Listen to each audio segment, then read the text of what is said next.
నేర్చుకోవాలన్న పట్టుదల, పని చేయాలన్న తపన ఉంటే చాలు. ఒకనాడు లేట్ అయినా 2 రోజులు లేట్ అయినా అనుకున్నది సాధిస్తారు. నలుగురిలా షెబ్బాష్ అనిపించుకుంటారు. కానీ అదే సౌలతులు చక్కగా లేవు, అవ్వయ్య అది కొనియలేదు ఇది కొనియలేదని పని చేసే శక్తి ఉన్నోళ్ళు వంకలు పెడితే ఎట్లుంటుంది? ఫ్యూచర్లో ఇబ్బందులు పడతారు. చాలా మందిని చూసినాం కదా.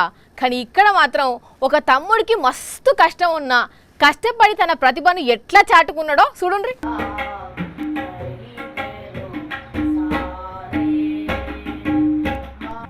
వారే వా తమ్ముడా మజాక వాటే టాలెంట్ తబలాను తగిటమని దడదల్లాడిస్తున్నాడుగా.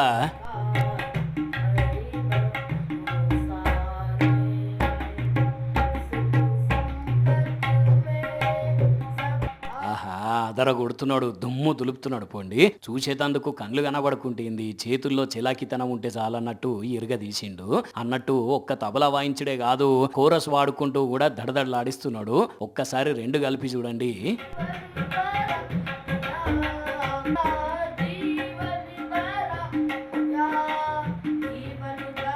సంగారెడ్డి జిల్లా నారాయణఖేడ్ మండల్ కరాస్గుత్తి విలేజ్ తమ్ముంది. పేరు ఆనంద్ రెడ్డి. పుట్టినప్పటి నుంచే సూపు రాకుండేసరికి అంటే చాలా బాధపడిన అయ్యవ్వలు ఆస్తులన్నీ అమ్మి ఎన్ని దవాఖాన్లు చూపెట్టినా కూడా రాలేదట సూపు.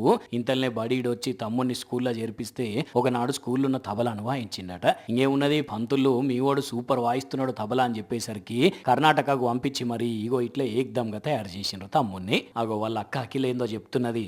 చెప్పురా బుజ్జి తమ్ముని గురించి. లేవగానే 5 o'clockకి తబలా తీసుకొని కూర్చొని అభ్యాసం చేస్తాడు. ఎవరు లేవకముందు అందరినీ లేపేస్తాడు. అండ్ ఇక్కడ చుట్టుపక్కల ఎక్కడ సంగీతానికి సంబంధించిన కార్యక్రమాలు జరిగినా కానీ ఇతనికి వచ్చి తీసుకెళ్లడం జరుగుతుంది ముఖ్య అతిథిగా. అబ్బరి బిడ్డ చూసిన రానుల్లా తమ్ముడిని తబలా కొట్టేటందుకే కాదు గెస్టుగా కూడా తీసుకుపోతున్నారట. కానీ మస్తు అంటే మస్తు వాయిస్తున్నారులే. ఇంత టాలెంట్ ఇచ్చిన తమ్మునికి ఆ దేవుడు చూపు కూడా ఇస్తే తల్లిదండ్రులు ఇంకెంత సంతోషపడునో. కానీ నువ్వైతే సూపర్ తమ్మి, నువ్వు ఇట్లా పెద్ద పెద్ద ప్రదర్శనలు చేసి ఎంతో ఎత్తుకు ఎదగాలని గరం వార్తల తరపు నుంచి కోరుకుంటున్నాం.